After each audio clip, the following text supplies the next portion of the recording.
Hello guys, Egyptian food ngayon tayo lulutuin natin. Ayan, mag-fried na tayo ng sibuyas. At ayan, magpakulo tayo ng macaroni para ilalagay sa topping. At ayan, yung beans, yung kusyari. Ayan, lagay na natin yung bigas na binabad natin, hinugasan. Ayan. Halo-halo.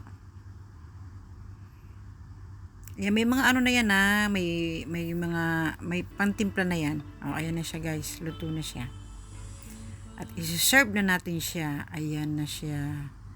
Ayan na siya. Ayan yung sibuyas na pinanaid natin. At meron yan hummus na tinatawag.